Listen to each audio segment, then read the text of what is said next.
was always one in every Caribbean district. The kind of woman whose mouth was so sour it could curdle milk, whose eyebrows met in the middle like they were conspiring, and whose gaze alone could make mangoes drop off trees in shame. In Pinepiece, that woman was Miss Petal Ricketts. She wasn't always bitter, they said. Once upon a time, before time got tired of her, she was young and full of promise. She had 3 daughters, 3 round-faced little girls who looked like they were carved from brown sugar and hope. The whole community expected greatness: nurses, lawyers, maybe even a TV anchor. But the girls grew up sideways. The eldest, Carleen, ran off with a calypso singer who had more hips than hits and ended up selling knockoff perfume in May Pen. The second, Rona, started doing people hair, got pregnant 3 times with 3 different barbers, and still couldn't cornrow straight. The youngest, Marcia, was a real mystery. Nobody knew what she did, but every Christmas she came back with a new phone and a limp. Petal blamed everyone but herself.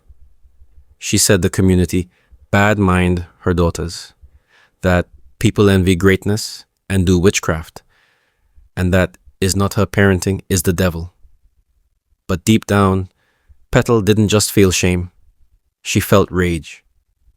It grew like mold under her armpits, especially since everyone else's children were shining like bottle caps in the sun. One by one, Pinepiece's youths were leveling up.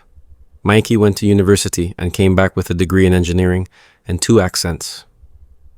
Shaniqua opened a boutique that sold imported wigs and Christian wear. Even Short Man, who couldn't read the clock at 16, now owned 2 taxis and a house with tiles. Petal watched it all from her veranda with lips pursed tighter than the church treasurer's budget. Her eyes followed every laughing child that passed her gate like they owed her something. Then one day she snapped. Not with a bang or a scream, just a quiet decision. She would plant fruit trees, right where the children played football and hopscotch, and she would curse them with deep, nasty spite. She whispered insults into the soil, buried her daughter's failed report cards around the roots, added old toenails, spoiled curry, and the ashes of her dashed hopes. And somehow, the fruits bore her bitterness like it was fertilizer. Within a year, Petal's trees were flourishing. The juiciest sapodillas, the roundest mangoes, the glossiest star apples anyone had ever seen. Children couldn't resist. They picked, bit, and munched with sticky fingers and innocent joy. Then the changes came. Marlon, once the top reader in school, started writing all his letters backwards. Carrie-Ann, the district spelling bee champion, suddenly couldn't spell cat without pausing. Little Dwayne began walking into polls. Javon, who had the neatest cursive, now drooled when he held a pencil. The teachers started calling emergency meetings. Parents bawled and fasted. Nobody knew what was happening. Until old Miss Edna, Petal's age mate, domino rival, and unlicensed village herbalist, put 2 and 2 together. She remembered passing one of Petal's trees and hearing the bark whisper, "You too bright, eh?" She also recalled a sapodilla tasting oddly like rum and rage. Miss Edna took a sample to Pastor Jerome, who promptly licked it, as Caribbean pastors do. His face twisted like it met Satan on a Sunday. "Duppy tree," he declared. "That's sapodilla vex." Soon the truth came out. Petal had planted 5 cursed trees in 5 different play spots. Sapodillas, mangoes, guineps, star apples, and even one ugly pawpaw that nobody liked anyway. The fruit had been sabotaging the very children she used to watch from her gate with her bitter, sun-dried lips. The community turned.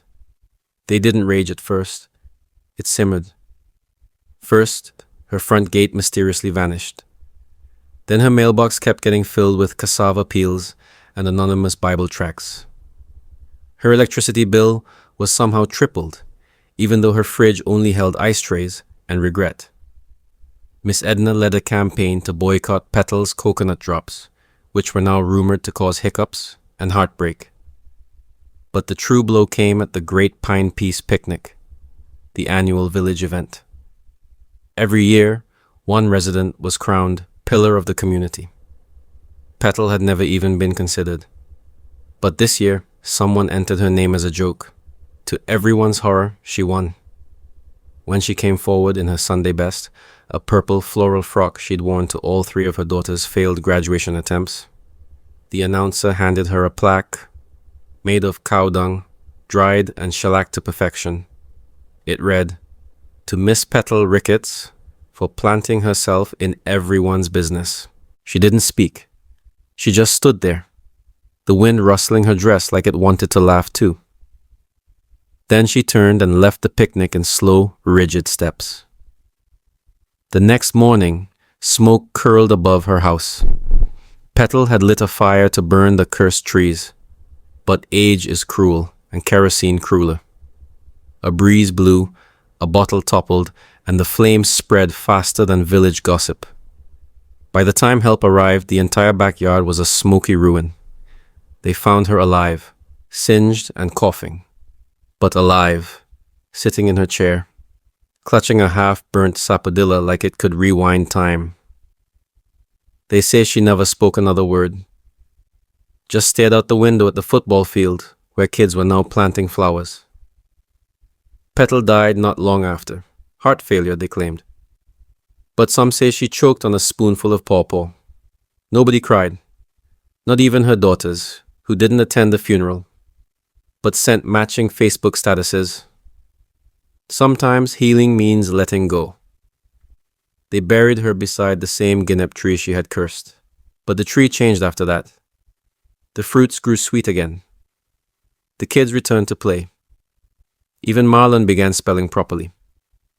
Some say it's because the evil was gone. Others say the guinep tree just hated her too. Either way, Pinepiece moved on. The children thrived again. The teachers relaxed. And the fruit trees were watched, like they were exes trying to come back. And as for Petal, well, sometimes, late at night, the guinep tree rattles, but nobody's scared. They just laugh and say, "Must be Petal still trying to pass blame from the grave."